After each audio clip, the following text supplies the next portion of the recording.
नागपूरमधून नागपुरातील कालच्या राड्यानंतर शहरामध्ये सध्या तणावपूर्ण शांतता आहे। 11 ठिकाणी संचारबंदी आहे। विधिमंडळामध्ये नागपुरातल्या राड्यानंतर गोंधळ सुद्धा पाहायला मिळालेला आहे।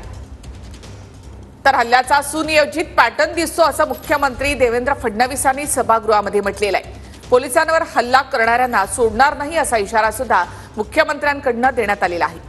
तर सध्या नागपूरमध्ये जर आपण पाहिलं तर पूर्णतः संचारबंदी 11 ठिकाणी लावण्यात आलेली आहे। आज म्हणजे रात्रीपासूनच 11 ठिकाणी ही संचारबंदी आहे। नागपुरातल्या कोणकोणत्या भागामध्ये संचारबंदी आहे तर आपण पाहूयात। नागपूरमधला कोतवाली हा भाग आहे, त्या ठिकाणी संचारबंदी लावण्यात आलेली आहे। त्यानंतर गणेशपेठ तहसील हा जो भाग आहे त्या ठिकाणी देखील, तसंच लकडगंज परिसरामध्ये सुद्धा संचारबंदी लागू करण्यात आलेली आहे। 5 पावली या ठिकाणी देखील आणि शांतीनगर या ठिकाणी देखील संचारबंदी लागू करण्यात आलेली आहे।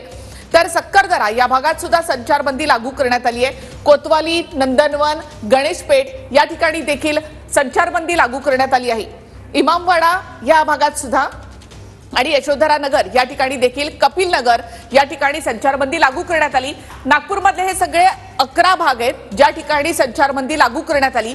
ज्या ठिकाणी 3 ठिकाणी हा हिंसाचार झाला त्याच्या आजूबाजूचा हा सगळा परिसर आहे। साधारणतः कपिल नगर, यशोधरा नगर, शांतीनगर, लकडगंज, नंदनवन, सक्करदरा, गणेशपेठ, कोतवाली, 5 पावली, इमामवाडा, तहसील हा 7 किलोमीटरचा हा सगळा भाग आहे आणि या सगळ्या भागामध्ये सध्या संचारबंदी लावण्यात आलेली आहे।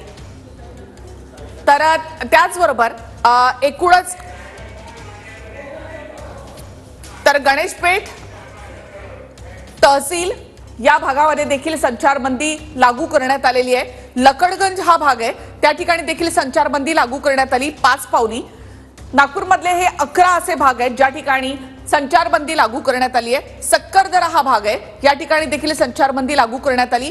हा जो सगळा लाल रंगाचा भाग आपण पाहतो त्या ठिकाणी ही संचारबंदी लागू करण्यात आली आहे। गणेशपेठ आहे, शांतीनगर आहे, यशोधरा नगर आहे, त्या ठिकाणी देखील संचारबंदी लागू करण्यात आलेली आहे।